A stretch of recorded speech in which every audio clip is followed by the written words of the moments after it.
इस कमल के पुष्प को देख रहे हैं? इसकी एक विशेष बात है, जल स्तर कितना भी बढ़ जाए, ये पुष्प सदैव जल सतह के ऊपर ही रहेगा। और इसका कारण है इसकी ये नाल। जैसे जैसे जल स्तर बढ़ता है, वैसे वैसे ये नाल भी बढ़ती है और इस पुष्प को जल सतह के ऊपर रखती है। किंतु जब जल स्तर घटता है, ये नाल घट नहीं पाती और फिर स्वयं के साथ ही इस पुष्प का भी विनाश कर देती। मनुष्य के साथ भी यही होता है। जैसे जैसे मनुष्य समृद्ध होता जाता है, वैसे वैसे उसका जीवन स्तर बढ़ता जाता है, उसकी अपेक्षाएं, उसकी आवश्यकताएं बढ़ती जाती। किंतु जब संपन्नता घटने लगी, उसकी आवश्यकताएं कम नहीं हो पाती और फिर इसी कमल की भांति मनुष्य भी टूट जाता है।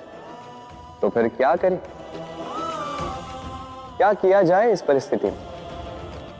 जीवन स्तर बढ़ाना छोड़ दे? कदापि नहीं।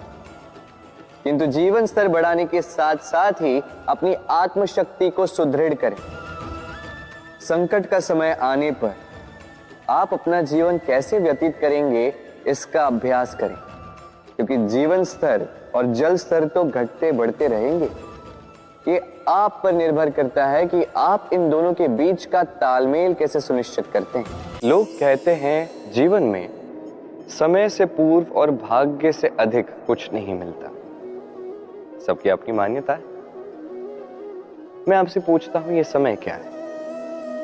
ये समय वही है जिसमें युग युगांतर समाये हुए हैं, जिसमें दिन है, माह है, वर्ष है।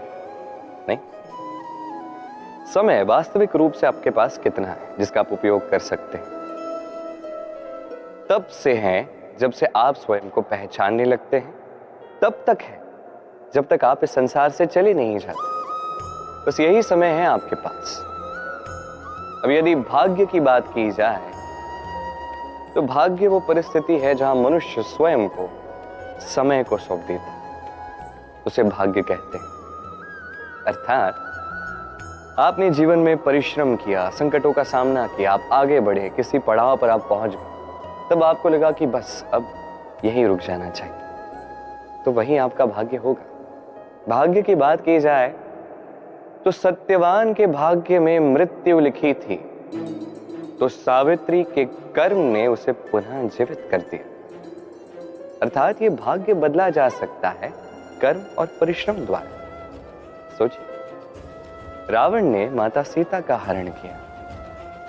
यदि श्री राम उसे भाग्य समझ लेते तो कभी भाग्य विधाता नहीं बन पाते। भाग्य एक बेड़ी है जिसे तोड़ना आवश्यक है अपने लक्ष्य तक पहुंचने के लिए, भले ये लक्ष्य परमात्मा तक पहुंचना ही क्यों ना। आप यदि परमात्मा तक पहुंच भी ना पाए, उस मार्ग में आगे तो बढ़ ही सकते हैं। नहीं, तो इन भाग्य की बेड़ियों को तोड़ दीजिए, अपने कर्मों से अपना प्रारब्ध रचिए। यदि मैं किसी वन में जाऊं, किसी निर्जन वन में, उस वन के विषय में, उसके मार्ग के विषय में, वृक्षों के विषय में, पशु पक्षियों के विषय में मुझे ज्ञान प्राप्त ना, उस वन के छोटे से छोटे भाग के विषय में भी मुझे यदि ज्ञान प्राप्त ना हो, तो हो सकता है उस वन में मैं कहीं खो जाऊं, कुछ इस प्रकार उलझ जाऊं कि बाहर कभी निकल ही ना पाऊं। तो आवश्यक है उस वन को जानना। यही सीख है। जीवन में अधिकतर लोग असफल क्यों होते? वो कोई लक्ष्य साधते हैं, उसके मार्ग के विषय में संपूर्ण जानकारी प्राप्त नहीं करते, उस मार्ग पर क्या संकट आएंगे उसके हर पहलू को नहीं समझते और इसीलिए असफलता प्राप्त होती है। आप जीवन में जब भी कोई लक्ष्य चुने, कोई लक्ष्य साध लें, तो योजनाबद्ध रूप से उस पर आगे बढ़े, उस मार्ग को समझिए, उस पर आने वाले संकटों को समझिए, सब कुछ सीख जाइए, हर पहलू को समझिए और फिर समर्पित कर दीजिए स्वयं को उस लक्ष्य के प्रति, तभी सफलता प्राप्त होगी। समय और धन, एक जो प्रकृति हमें प्रदान करती है, एक जिसे हम स्वयं अर्जित करते हैं। किंतु जब बात आती है इसे गंवाने की, तो दोनों को एक साथ गंवा देते हैं। इस समय को यदि आप गिनते रहोगे तो ये वैसे ही नष्ट हो जाएगा, क्योंकि समय को गिनने में जो आप समय व्यतीत करते हो वो भी तो नष्ट होता ही है। इस समय को आप एकत्रित करने का प्रयास करोगे तो वो संभव नहीं। समय के विषय में केवल एक बात है, आप इसका उपयोग करो तो जीवन में वृद्धि होगी। धन के साथ भी यही है। कहा जाता है ना कि धन के उपयोग से धन कमाया जा सकता है। यदि आप इस धन का ध्यान रखेंगे, इसे संभाल के रखेंगे, तो धन आपको संभाल के रखेगा। अब समय हम सभी को निःशुल्क मिलता है। अब इसका अर्थ ये नहीं कि हमें इसे व्यर्थ करना चाहिए। वास्तविकता में समय अति मूल्यवान है। इसका सदुपयोग करना आप सीख गए तो यह समय भी आपको अति मूल्यवान अवश्य बनाएगा। क्या आपने कभी किसी वृक्ष पर पत्थर फेंके हैं? आज नहीं तो बालपन में कहीं कभी न कभी तो फेंके ही होंगे। आज भी बालक यही करते हैं। किंतु क्या कभी आपने सोचा है कि क्यों उन्हीं वृक्षों पर पत्थर फेंके जाते हैं जिन पर फल लगते हैं? कोई साधारण या फलहीन वृक्ष हो तो उस पर इतने पत्थर नहीं फेंके जाते। कारण सरल है, हमें खाने होते हैं फल। अब उन्हें प्राप्त करने के लिए हम पत्थरों को फेंक कर उन्हें प्राप्त करने का प्रयास करते हैं। अब दूसरी ओर वृक्ष जो है वो इन पत्थरों के रूप में विरोध को सहता रहता है, फिर भी वही बना रहता है जो सदैव से था। वही फल हमें देता रहता है जो सदैव से देता आया है, और इसीलिए वो हमारे लिए मूल्यवान होता है। स्मरण रखिएगा, ऐसे ही जीवन में आपके कई लोग आएंगे या कदाचित अभी होंगे भी जो आपका विरोध करते हैं, जो आपके जीवन में संकट लाते हैं, आप पर आरोप लगाते हैं, किंतु आपका ध्यान वहां पर नहीं होना चाहिए। क्योंकि एक महत्वपूर्ण बात है जो आपको स्मरण रखनी है। उन्हीं वृक्षों पर पत्थर फेंके जाते हैं जिन पर फल लगते हैं, जो मूल्यवान होते हैं। मछली जल की रानी कहते हैं इसे।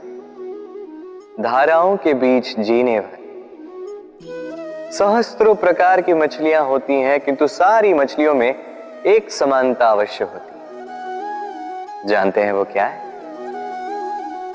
वो ये कि मरी हुई मछली धारा के साथ बह जाती, वही जीवित मछली उस धारा के विरुद्ध तैर सकने में सक्षम होती है। तो प्रेरणा लीजिए उस मछली से जो कठिनाइयों के विरुद्ध खड़े होने का साहस रखती है, जो धारा के विरुद्ध जाने के निरंतर प्रयास करती रहती है।